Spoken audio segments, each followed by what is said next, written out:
Philip ගෙදර ආවා. එයා උඩට ගියා. ගෙදර ෆිලිප්ලා ගෙදර තියෙන මේ ඒ දවස්වල හිටිය ෆිලිප් මේ තුන්මුල්ලේ හන්දියේ මිනිත්තු 10ක් යන්නේ නැහැ එතන ඉඳලා එන්න. අපි එනකොටම ටෙලිෆෝන් එක වැදුනා ෆිලිප්. මම ගිහිල්ලා උත්තර දුන්නා ටෙලිෆෝන් එක. ෆිලිප් ගිහිල්ලා ගේ ඇතුළට ගියා. මම කාර්යාලයට ගිහිල්ලා ටෙලිෆෝන් එකට උත්තර දුන්නා. බණ්ඩා කතා. මම කිව්වා මේ ආවලා කතා කරන්නේ. මම කිව්වා මම Prince come with Philip again. මම කිව්වා ෆිලිප් එකෙන් ආයෙ එන්න කියලා. ඉතින් මම කිව්වා ෆිලිප්ට අන්න ෆිලිප් මේ බණ්ඩායි කෝල් එකක් දීලා බණ්ඩා කියලා තමයි අපි මේ නායකයෝ අතර කතා කරන්නේ මේ අන්න බණ්ඩා කෝල් එකක් දීලා ටෙලිෆෝන් කරලා එන්නේ කියලා කිව්වා. ඒ පාර ෆිලිප්ුයි මායි ඒ පාර එතන හිටියා වරායි වැඩ කරන වරායි වෘත්ති සමිතිය වැඩ කරන මොඳ උද්‍යෝගිමත් කෙනෙක් පියදාස කියන එක. එදාස් කවුරුත් අඳුරන්නේ නැහැ. එයයි අන්තිමට ෆිලිප්ගේ පුද්ගල වේගම් හැටියට වැඩ පත් කරපු මොකද මම නම මතක නැහැ දැන්. සිල්වා. ජීවිස් සිල්වා. එයයි. එයත් ආවයි පාර දෙවෙනි පාර යනකොට අපි හතර දෙනා ගියා. උඩට ගියාම මමයි ෆිලිප් විතරයි උඩට ගියේ. ගියාම මේ කට්ටිය ඔක්කොම ඉන්නවා. බොහොම සතුටු ස්වාමී චිලිලාවෙන් බණ්ඩායි පාර ෆිලිප් එක්ක කතා කරලා කිව්වා ෆිලිප් මෙන්න මෙහෙම ෆිලිප්ට කිව්වට මගේ එහා බලාගෙන කිව්වේ අපි මෙන්න මෙහෙම අලුත් ඇමති පදවියක් හැදුවා කියලා. සීපිල් සිල්වා මහත්මයාගෙන් එයාගේ බාරේ තියුණු කෘෂිකර්ම අමාත්‍යාංශ කෘෂිකර්ම දහනායක මහත්මයාගේ අමාත්‍යාංශ දවාලා තියුණු කදේ සමුපකාර කෘෂිකර්ම සමුපකාර ওই දෙක එක්කාසු කරලා අලුත් එකක්. ඔව්. තියා බොහොම මේකට කැමති වුණාද ෆිලිප් ගුණවර්ධන මහත්මයා? එයා බොහොම ස්තුතිවන්තව කතා කළා සීපිලි සිල්වා මහත්මයාටයි දහනායක මහත්මයාටයි ඇමති වලින් දෙන්නගේ ඇමති මණ්ඩල වලින් කැරටි දෙකක් කවුරුත් දුන්නා කියලා. කෘෂිකර්ම හා සමුපකාර මම කල්පනා කරලා දෙකම මිනිස්සු අතර වැඩනේ බොහොම හොඳයි. ෆිලිප් මොනවද කිව්වේ නැහැ. එයා අහගෙන ඉන්නවා. එයා ඒ වගේ හොඳ මහත්මයෙක් යා. තමන් වෙනුවෙන් මොනවද මේ මොකද චෝදනා තිබුණාට සල්ලි හම්බ කරලා ගියා නෑ. එයා සල්ලි හම්බ කරන්නේ නෑ. තියුන් දේවල් ඔක්කොම විනාශ කරගත් මිනිස්සෙක් නේ. අවංක මිනිස්සෙක්. දැන් ඉන්න දේශපාලන වගේ නෙවෙයි. ඇයි දැන් ඉන්න දේශපාලඥයෝ අතර ඔබ හිතන්නේ නැද්ද අවංකා ඉන්නවා කියලා? මට මම කැමති හම්බ වෙන්න ඉන්නවා. එහෙමයි නෑ. මට හම්බෙලා නෑ තාම.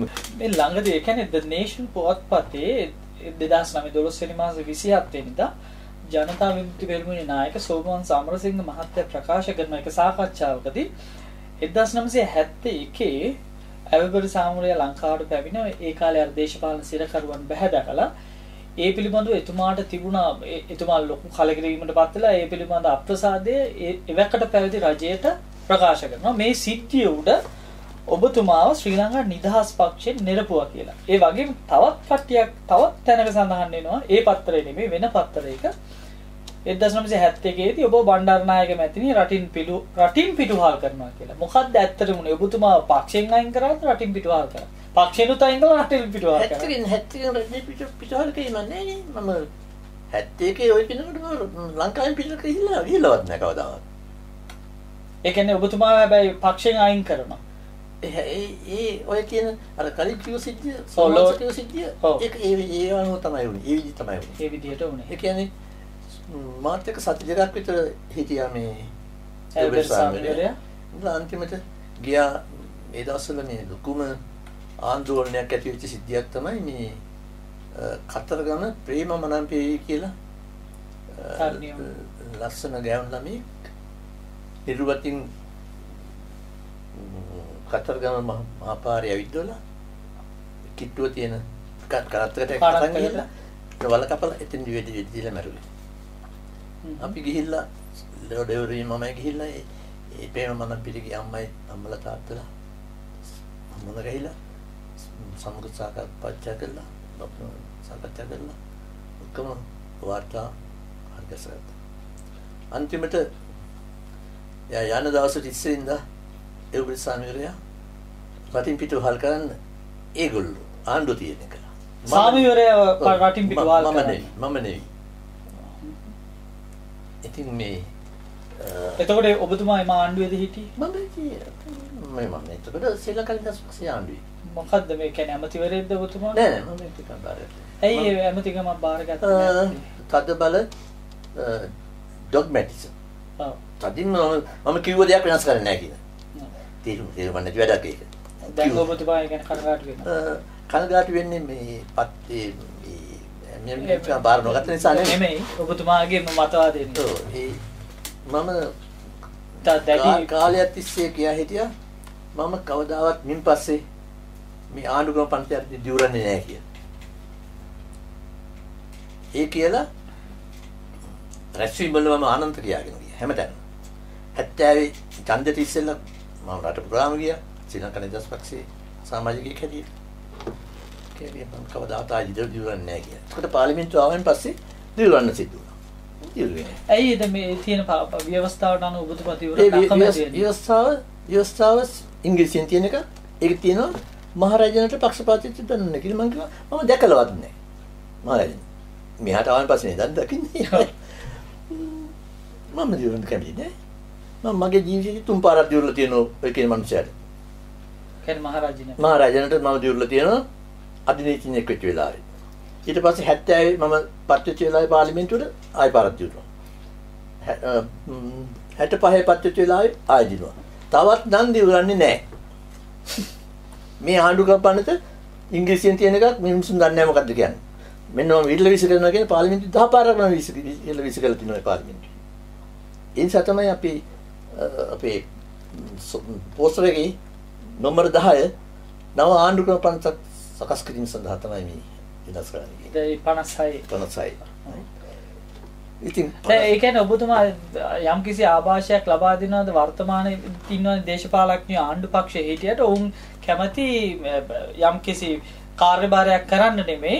නමුත් ඔවුන් ඉන්නවා නිකන් උපදේශකයෝ වශයෙන් ඉඳලා එක එක ඒවා මත ප්‍රකාශ කරනවා කතිකයෝ වශයෙන් ඉන්නවා ආණ්ඩුව තුල. දැන් ඔබතුමාද මේ වගේ මේ දෙයකට ප්‍රවේශයක් මුලින්ම හදලා දුන්නේ. ඔබතුමා හැම හිතනවාද? නෑ. ඒ කියන්නේ ආණ්ඩුව තුල හිටියට ගන්න නැහැ කිසිම වැඩක්. කතා කරන්න පමණයි ඉන්නේ. කතා කිරීම නෑ කළ යුතු දෙයක් නෙමෙයි. මේ කළ යුතු දෙයක්. ඒක ඉස්මතු කරලා පෙන්නනවා. ඇයි මේක කරන්නේ නැත්තේ? දැන් අපිට නිදහස හම්බුනේ 47යි. ඔව්. මේ කවුරුවත් ගෙනල්ලා අපිට ඔළුවලින් තියාපු ආණ්ඩුක්‍රම පනතක ඒ පිටියක්ම කරන්නේ. අපිට ඒක හදාගන්න බැරිද?